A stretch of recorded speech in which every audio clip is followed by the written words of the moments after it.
Hey guys, good morning. So I'm on my way to Ice Fest, and somebody asked me, this guy right here, Arun Allen, he asked me if I could do some informative videos on what trading software I use and what buttons do, okay? And how I analyze stocks, my thinking behind taking a position, etc.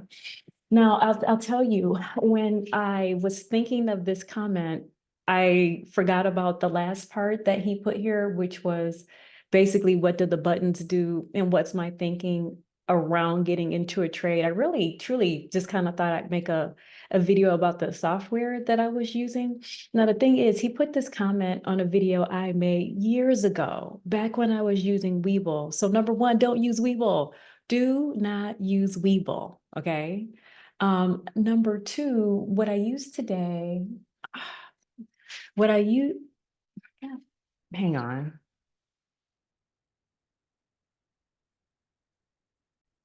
What I use today is Think or Swim, which is, no, let's do it. Let's do it. Oh, come on. What is the deal here? Okay, so I use Thinkorswim, which is a trading platform that is provided by TD Ameritrade. It's actually kind of complicated, to be honest with you. It's hard for me to use compared to Webull, which is extremely simple. But this is what I use. And I guess the buttons, because he asked what the buttons do. And so basically the buttons on this application, I'm just using buy market, sell market, flatten. Sometimes I'll buy ask, sell the bid, things like that. And then the quantity increments here, I'm just using trading farmers quantities of, if I could just replicate his trading, that would be a dream come true. But anyways, but I think the actual tool that I use to trade now is Dash Trader Pro for sure. This is hands down, I would recommend this over anything. So I've got a bunch of buttons here. Now, like I said, he put this comment on my Webull video, which was just all about not using Webull and the fact that it sucks. But anyway, so I've got a flatten button, which is just the code behind it is panic. And then I've got a bunch of buttons set up here. So this is a layout for trading pre-market. And so pre-market, no market orders, right? And so I'm always buying the ask. And then I have an offset on this button that essentially just says if the ask is moving up as I'm trying to get in, I'm willing to pay a certain amount more. So my offset is 1 penny. Sometimes I have it at 3 cents, but it seems like no matter what I set the offset to, I'm just getting filled at whatever the offset price is. So I just kind of scaled it back to a penny. And then so essentially this column here is for buying in increments of 1,000. And this is just, I want to get in at 1,000. And then this is, I want to get in at 1,000 and then get out once there's a 7 cent gain. And this is like a 12 cent gain. And then this one is a 22 cent gain. So same thing, this is 2,000, 3,000, 4,000, 5,000, 6,000. And it all depends upon the price of the stock. I used to be a pretty aggressive trader. I'm not doing that anymore. I've come to find that truly less is more in terms of share size. Just take it from me. Less is more. I'll put a video up where I took 70,000 shares of something. I want to say it was like 38 cents, something like that. And I'm green on the trade. I'm like, oh, good, and I'm trying to get out. By the time I got out, I'm not even kidding. I think I was read like $10,000 or something crazy. It's like just nothing but slippage the whole way out. And you're thinking like, how can I lose $10,000 on something that was like 38? Does that even make, I don't know. Whatever it was terrible. I can't remember. I just know smaller share size is better. So in terms of what I use, DOS is great. I use it for the level 2 primarily. I need to see, I know you can't see it right now, but usually it has like a limit up and a limit, like a limit up and a limit down. So you can clearly know where the halt levels are and decrease your likelihood of getting caught in a halt, or maybe you want to get caught in a halt. I have no problem getting caught in a halt if it's the very first halt up. In fact, I've made a ton of money doing that. So no issue with that. But at the same time, I don't mind waiting for the halt to resume and then not being a part of a lower resumption. So DOS, you've got, like I said, the halt levels, which are fantastic. These hotkeys, which help you to be lightning fast. I can get in and out of a trade in less than a second because of the triggered orders. So, I mean, sometimes I just sit and click the button, 7 cents, 7 cents, 7 cents, 7 cents. I just keep clicking it, and then eventually the stock starts to fail. And that becomes a little problematic because then you need to cancel the order and then you need to hit the bid. So I get in with my right hand using the mouse, and then I get out with my left hand using the keyboard. So I've got a couple hotkeys on my keyboard, mostly hitting the bid. And then I change my hotkeys market. I have a different layout for market open where all of the hotkeys are market orders. And then I changed my okay, so this is a hotkey, and then the other one is, I don't know, whatever it is when it's tied to the button on the keyboard. That one you have to change. You have to change it each day. So I just changed that to be a market order out. And then sometimes I sell on the ask if I can. But oftentimes, honestly, I don't even waste time selling the ask. I just hit the bid or I just mark it out. That's just, I've just come to find that that's for the best. So, what else does DOS have? Oh, so DOS, I will put a link to DOS for you, Arun, so that you can get it. It's like the subscription that I have is $150 a month. And that's all about the volume of data that they're sending into the level 2. They also have a subscription for $120 a month, which just has a little less volume that comes into level 2, but it is great. I used it for years, so you can have that as an option. I would absolutely recommend DOS. And then DOS is it's order execution software. So I'm using it with TD Ameritrade as my broker, but you could use it with interactive brokers, which I would not recommend. They suck, suck, suck, suck, suck, suck, suck. Okay. You could use it with CMAG as an example, which is a good broker. They're actually a really good broker, but they're extremely expensive. It costs, I can't even tell you how much money I spent trading with them. They great executions, great customer service over there, but just don't even do it. Don't try a small account challenge. It is not something that is even feasible in any way, shape, or form, just due to their commissions and fees and platform fees. And it's like, I'm not even kidding, like maybe $3 a minute to call there too. It's just everything has a crazy price. There's a fee to wire your money in, there's a fee to wire your money out, there's a fee to have them as a broker each month, then there's the fee for Dodge Trader Pro, then there's fees on the amount of shares that you take, then there are fees on getting in and out of each trade. It's just no way. There's no way to do it. I know Ross is doing his small account challenge. I don't know if maybe he has negotiated the fees with CMAG, right? I know that that's something that larger traders do, but just don't even think about doing it, okay? Just forget that. Anyway, so I'm gonna put a link to DOS, and then I thought I would talk about everything, all of what I've done to improve my trading. And I really want to say find success in trading. I cannot say that just yet because at the end of the day, I'm still red. I've been trading since 2021 or so, maybe 2019 to start, but then really seriously trading since 2021. And I've just lost a ton of money. That's just a fact. So, but anyways, so here's a little more of what has helped me in my trading. All right, so one is I got Trader View, okay? So of course I've got it set to my day, my biggest day, biggest green day, $46,000. February 12th, I had my second biggest green day was $25,000, and that was probably back in 2022. So I have had some big green days, but I've also had big red days too, which is something that absolutely has to stop. no question has to stop. So I use TraderView. I'll leave a link to this.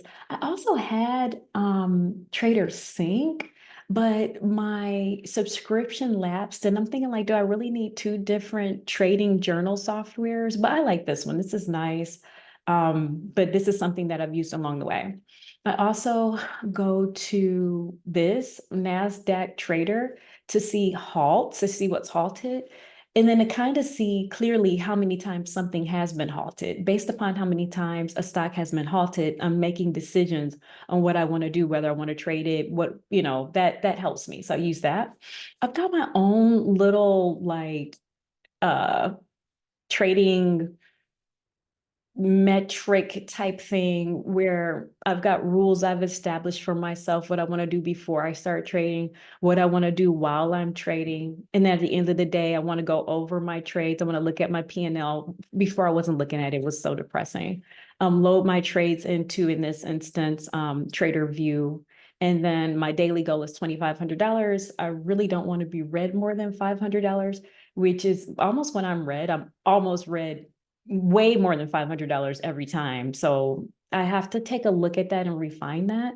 There's this guy named BMAC, and he's managing his share size so well. And you can just see him slowly going up, up, up, up, up, green on that little chart back here. This thing right here, he just does such a good job at it. And that's where I need to be. Mine, if you were to look at this chart for all of my days, it's so whippy. It's so crazy red, green. It's just like a complete roller coaster. So that's something that I am fixing, and we should see it in the upcoming week. And at the end of the day, I think it's coming down to me not cutting losers quick enough. I also, every single day, tune into Farmer.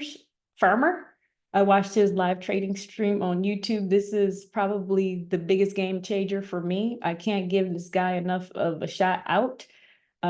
He is, to me, the best trader that I can see in terms of, well, I mean, I can't really understand Crispy. He seems like a great trader, but I don't understand what it is that's making him get into the trades. But with Farmer having a course, which I did pay for, I'm a member, and I'm out looking at his, here it is, Trading Farmer. I'm looking at his, now this is saying I'm 55% complete. I don't know why I've looked at all of these videos, and it's such good information here. Game changing for sure. Sign up for this. I'm looking at trading in a completely different way. Where is this serious? I also subscribed to Tim's Archives. Now, I have only watched two of these videos. They're pretty long, obviously, because this is his entire trading session. And so you can see I'm 2% complete, but just to see what I like about Tim is that he's using DOS, and he learned from Warrior Ross, right? Which is where I learned from. And so he's a price action trader. And so I can see what he's doing. He's essentially an algorithm, but anyways, this has helped me for sure. I've signed up for it, and I just wanted to share with you guys that this is something that has helped me along the way. So I'll include the link to DOS. TD Ameritrade is my broker, best broker that I've ever had. The only issue with TD is sometimes they will review your trades. Let's say that you sell 10,000 shares of something. They're like, oh my God, 10,000 shares. Why don't we hold the order and then have a team go and review it? And then, we'll release the order whenever we get around to it. It's like, are you crazy? I have to get on this trade right now. Now, according to them, this is not their rule. It's just a rule, across what should be across all brokers. But I've certainly traded more than 10,000 shares with other brokers and not had that issue. So you just got to feather your way out of a trade. I don't even take 10,000 shares anymore anyway. Like I said, it's just not good for me. It just doesn't work out very well for me. So I think that's really the only issue that I have with TD Ameritrade as a broker. There was also something that happened with the wash sale rule a couple of years ago.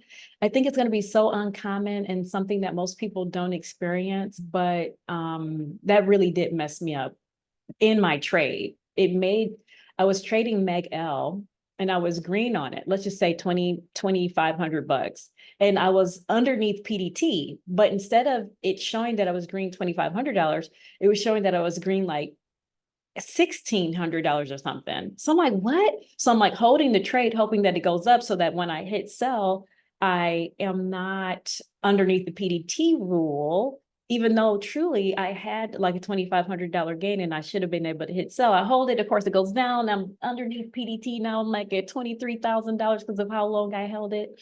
Contact them. They're like, oh, yeah, we were just showing you what the price would have been for tax purposes because of the wash sale rule. It was the most bizarre, crazy thing I ever ran into. Now I know I wouldn't even, such a mess, but they're a great, great broker. I certainly recommend them. Thinkorswim, like I said, I honestly only have it up just in case something happens with DOS while I'm trading, so I can get out of a trade. And then it's also nice for people because I'm recording my trades. And the reason why I record my trades is so that I can give something back to the trading community. So you guys can get screen time, if for some reason you're working and you just need to kind of see how stocks trade on the level 2 and whatnot. But anyway, so I've just got it up truly for charts and then emergency getting out of a trade if something happens with DAS, and also so that I can see and we can see my running P&L on a particular ticker where I can't see that with DAS. I don't know where it is. I haven't taken the time to find out. And then just in this, the last thing that has helped me is this right here. So it's RT's Discord. He's got a great Discord. That is just it. There's just no two ways about it. Lots of people calling out different things, like watch the float, watch for this. It's got a shelf registration, such good energy. I love going to the P&L section and just kind of seeing people's journeys, whether it's good or bad. I'm helped by both, because if it's good, then it's like, wow, I can do this. If it's bad, it's like, okay, don't make that mistake. Or it's not all roses, you know what I mean? So I would highly recommend getting Relentless Traders Discord, just for sure. I don't know what he's charging for it, but it's worth every penny. I'm not paying for it. I was grandfathered in, but I would pay for it. It's worth it. And then also there's my Discord where nobody says one word. It feels like it's just me. So if you're obsessed with trading and want someone to be obsessed with, or, maybe you're not a profitable trader, or maybe you're in the sim, or maybe you've lost money, whatever, who cares? I'm there. I want to help people. My goal is to help as many people as I can find success with trading. So got that. This Discord thing, RT is the one who insisted that I get Discord. I didn't want to do it, but I love his Discord. And then I'm in Farmers Discord too. I'm actually a moderator over there, so that's cool. And then, like I said, I got mine, which is literally feels like it's just me. Trading is so fickle. I think when people start to lose money or they don't do well, they just put it behind them. So probably a lot of people that are in my Discord, not that there are a lot of people in the first place, but they're just not profitable and not pushing themselves enough. Or maybe they're super quiet. I don't know, but this has helped me along the way. So you need a trading journal. You need TD Ameritrade as your broker if you can. I would recommend using DOS because of the hotkeys, the level 2, the limit up, the limit down. There are actually some other advantages too that I probably should have written down. And then in terms of my overall trading too, you know what? I'm not going to take you guys down that rabbit hole. This has probably been long enough. Hopefully I've answered. Oh, he was asking, what am I thinking when I get into a trade? Honestly, it depends upon what time of day it is. So if it's like 7 a.m., I'm thinking, what ran the night before? So was there after hours runner, or was there something that ran in a previous day? And I've got I've got everything on watch. So I've been watching by 7 a.m. I've been watching since 4 a.m., right? To kind of see what's happening. Because in my opinion, at 7 a.m., there's going to be something I can trade right away, right away. And I'm looking for volume coming in on the level two, right? And something where I can just jump in quickly. And as soon as I start to see hesitation on the level two, that's when I'm getting out. So that's kind of what I'm thinking then. And then I'm also thinking as I'm trading closer to like 7:15, 7:30, it's like, okay, at some point, the momentum that helped this to get up is going to fade out, right? Did it have news? Probably not. It seems like there's almost never any good news, honestly.